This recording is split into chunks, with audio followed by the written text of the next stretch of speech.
Good afternoon and welcome to the public meeting of Randwick Local Planning Panel. Firstly, I'd like to acknowledge the traditional owners of the land and pay my respects to the elders past, present and emerging. I'm the chair of the panel and my name is Annalise Torr. Joining me today via video conference are Oliver Klein and Helen Lockhead as expert members, and the community representative is Michelle Finnegan. Today we have 4 people registered as objectors to address the panel for 43 Irvine Street, Kingsford. I've allowed extra speakers on the basis that they have discrete different matters to address the panel on. But could I ask these speakers to not repeat what earlier speaker has said and to just talk about what the extra issues are that you want to raise and for us to understand. And in particular, if you agree with what comments have been stated by previous speakers, just say that you agree with those comments and then just mention the additional matters you want to raise. Also, please keep to your allocated time, and any extension of your time will be at my discretion as chair. The other thing is to try and keep your microphones on mute. That's very important because otherwise it causes disruption to the meeting. So only when you're speaking, go off mute. So after hearing from the speakers, the public meeting will be closed and the panel will deliberate and make our decision. The minutes of the panel's decision, including our reasons, will be available on Council's website as soon as possible after the public meeting. And you should be aware that the panel meetings are recorded and the audio recordings will be uploaded on Council's website. Each panel member has been asked prior to the meeting to advise whether they have a conflict of interest to declare in relation to any of the items on the agendas. And I can confirm that no conflicts of interest have been declared. So we'll now start with the first item, or the only item on today's agenda, which is 43 Irvine Street, Kingsford. And we have an objector, Miss Sahara Dukes, if you're there. Yep, I'm here. Okay, thanks. If you can just let the panel know your concerns. Yep, so time's starting. Yes. Yeah, okay, so good afternoon. Thanks for allowing me to speak today first and foremost. To begin with, I'd like to refer to the document 007 Shadow Elevations Amended, which depicts the proposed shadowing on 45 Irvine Street. We as objectors question the accuracy of these documents and the validity when the applicant has left out a large section of north-facing windows which are crucial to our family home. These windows are shown on pages 4 and 5 of the document titled 43 Irvine Street, 3rd Objection, 16 June, which was the objection we put in from 45 Irvine Street. We would also like to question the veracity of these diagrams given the disclaimer provided on the bottom. And we would also like to know what the margin of error provided for the diagrams is. I ask the panel to compare documents 007 and 008 shadow elevations. Is the difference between the existing and proposed indicative of a fair and reasonable change? The proposed development would cause our home to go from receiving sun on our north-facing windows for the entirety of the 21st of June to only an insignificant proportion of our north-facing windows to just receiving the minimum 3 hours in small pockets spread out over the day. After 9 a.m., our home will receive no significant sustained level of solar access until 3 p.m. that afternoon. The degree of sunlight loss proposed is extremely significant and results in an immediate and irreversible loss of reasonable amenity for 45 Irvine Street. I would now like to bring your attention to document 301 Southeast Elevations Amended and 100 Ground Floor Plan Amended, which depicts the southern elevations of the proposed dwelling and the floor plan. Under the Randwick Council DCP Low Density Residential, under design measures for modelling and articulating a building, external walls should divide side elevations into sections, bays or modules of not more than 12 metres in length. As depicted in the plans, the southern elevation of the dwelling has a wall that is 14.5 metres in length, which exceeds the control by 2.5 metres. If this wall was cut back to compliance length, greater solar access would be achieved for the property 45 Irvine Street. I would also like to bring your attention to the statement of environmental effects provided by the applicant. I would question the accuracy of this document when there are large discrepancies between the information provided within the SEE and the information provided in the site plans and architectural drawings. When considering the difference between the building design proposed by the applicant and a CDC standard for a 2-story building, which has a maximum height of 8.5 metres, I would question what difference 1 metre would make in terms of increasing solar access. We firmly believe there is room within the design for change to allow greater solar access to the southern property 45 Irvine Street. For example, we believe if the applicant was to excavate, say, 1 or 2 metres down, a greater solar access would be provided to the neighbouring dwellings. As the applicant is already having to demolish the existing dwelling and the addition, as the applicant is already having to demolish the existing dwelling, the addition of excavating down would not be an onerous task. We are aware that this development will go ahead one way or another, and we do not wish to stop it. We just want a development that will have less of a devastating impact and lasting impact on our home. We would ask the panel to defer to the development, as we believe a better design can be achieved that will allow both the applicant and objector to benefit. Thank you. Just can you indicate which window is your window to your living room? The window to our living room. Yeah. Are you referring to on the shadow diagrams? So on the north-facing wall, are any of the rooms along there living rooms? There are 2 living rooms on the northern side of our house. So there's one on the, if you're looking at the diagrams, there's one on the right-hand side of the diagram. Then towards the left-hand side, you can see 2 boxes, sort of one up higher, one down lower. There is a large window missing from that section of wall. That whole wall is meant to be glass, and that is a living room as well. Okay, and the one that's on the right-hand side is, I haven't got it in front of me, but is that, That's all right.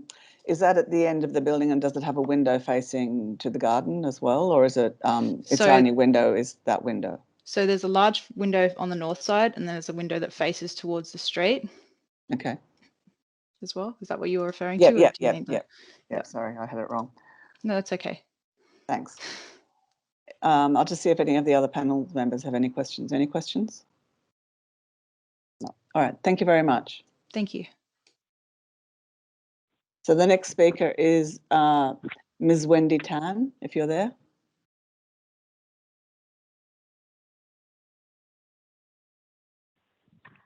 Right.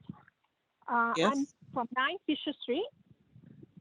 I strongly support the officer recommendation to delete the pool. If the panel, for whatever reason, decide to reinstate the pool, then the pool has to comply with the council regulations and at least 900 millimeter away from the fence. And also, I would request to have a brick fence to be built on the boundary at the applicant's expense. This would help to reduce the noise. And also the pool pumps, it says that it's got the acoustic box. But look, late at night, the noise would still travel. And we are light sleepers. And our bedroom at the back facing directly onto the pool. Another thing is, I just wanted to be sure the dilapidation report of my property is prepared prior to the construction. That's just to make sure no damages is done to my property. And it's a 3-level building. I would definitely lose my privacy in my backyard. So I'm requesting privacy from the upper 4 windows, like having the privacy screen, opaque glaze window, or high-level windows. Another thing is the media room. Media room has a large window facing directly to the fence. So I'm requesting for and it's got soundproof in internal, but what about the external? So the window should have a double glazing or a soundproof window. That's just to reduce the noise travel. Also, the rainwater tank is located also next to the pool. My goodness, we get the rainwater tank motor noises, the swimming pool pump noises, and the media room noises. So I'm totally against all this unless the applicants put in some soundproofing and then move the pump somewhere else, the waterproof pump. But at the moment, I strongly agree with the officers to delete the pool. Thank you. Thank you. I'll just see if there's any questions from the panel members. Any questions? All right, thank you. The next speaker is Mr. Kwang Ching Ho, if you're there. I think you're on mute. Hello, panel there. Thank you for the opportunity and the last 1 minute addition to the discussion. So I'll be very quick. I think the previous speakers have previously touched on the rainwater tank. I think given that the block is such a large block with ample spaces, and the water tank currently is proposed to be so close to the northern boundary, we do have like newborns in the households and more newborns expected, and people working in shift works. So would the council consider moving that water tank more away from the northern boundary, perhaps like to the back of the new proposed building? So that's the first point. And the second point is, I think as the previous speaker rightly noted, the media room does cause concern because you can see that the internal walls, every walls have got insulation proposed except the north facing wall. So obviously noise is expected, but nothing has been done to or proposed to the external wall. So I suggest some insulation with window treatment as well, including that window that had previously discussed. Thank you. Thank you. Any questions from panel members? No, thank you. The next speaker is Ms. Pauline Chia.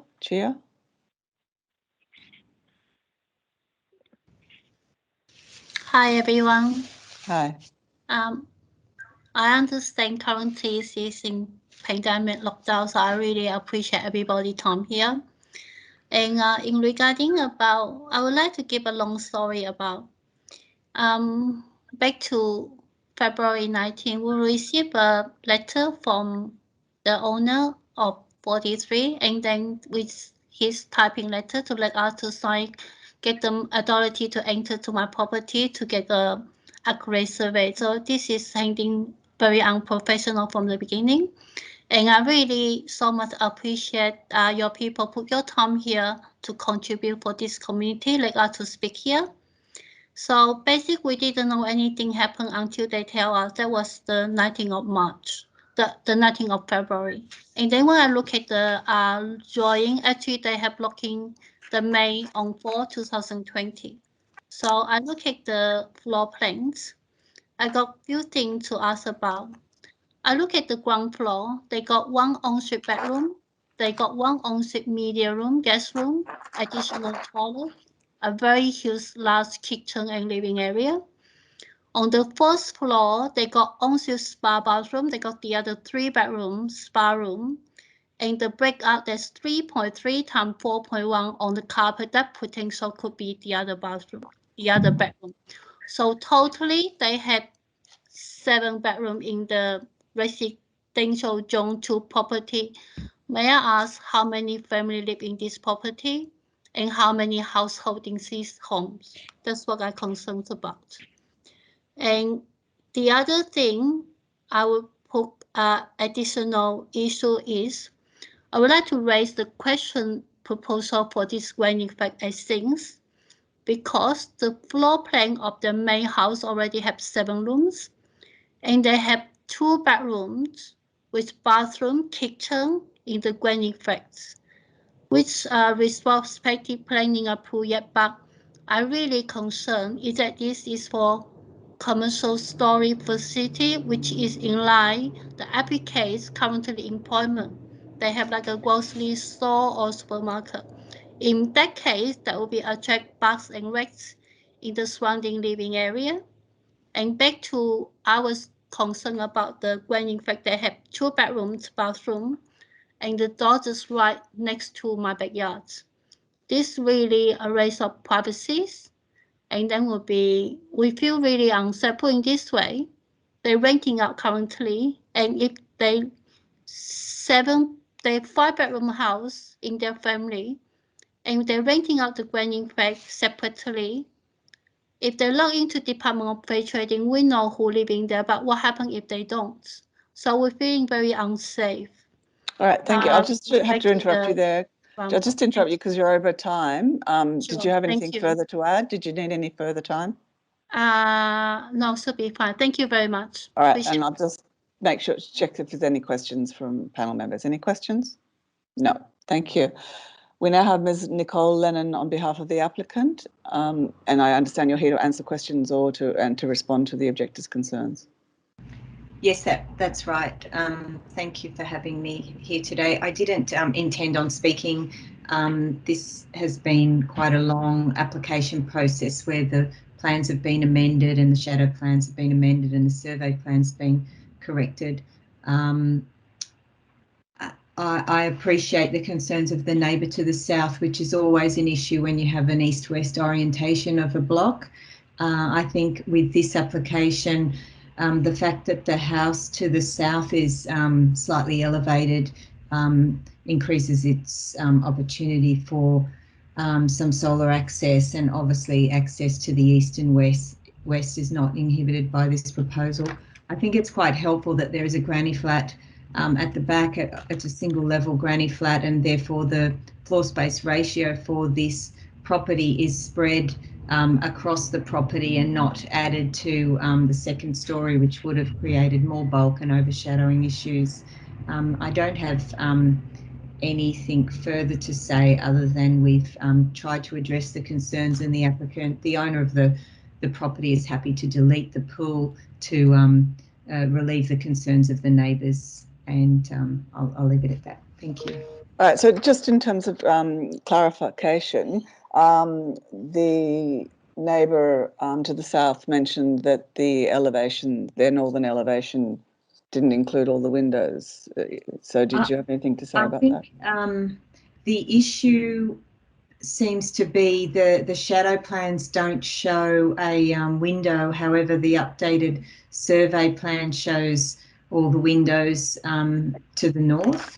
I think because the property would receive east and west sunlight, and the shadows demonstrate the minimum amount, I appreciate that the property having a single story dwelling at the moment next to it will lose some sun on that north facing side. But given the minimum separation between buildings and the fact that our second story actually exceeds the setback requirements of council, we've done the best we can there to provide as much sun as possible. So in your planning, did you look at whether any things like the front of the building where it's above the wall height, whether any potential reduction in that would have addressed or reduced overshadowing? Did you look at any opportunities for any of the reduction in overshadowing to those living room windows? Only the increased setback of the first floor, and the fact that we have we haven't included a pitched roof as well, which would have increased the height and shadowing impact. Apart from that, we have relied on that building getting east and west sun. And then just a question about the studio. It's got a entry is on the northern side, and there's a sort of terrace there. Can you just clarify what the RL of that terrace is and what its relationship to the adjoining back garden would be? Sure. The RL, the slab for the granny flat is 300 mils, and the RL is 32.4, which is the same as the ground level of the house, and it's roughly 30 to 40 centimetres higher than natural ground level there. So it will just be one simple step up to the granny flat, or with the pavers there that are proposed in front of the entry. Basically, that's it. Step up onto the pavers and step into the granny flat. It's not elevated.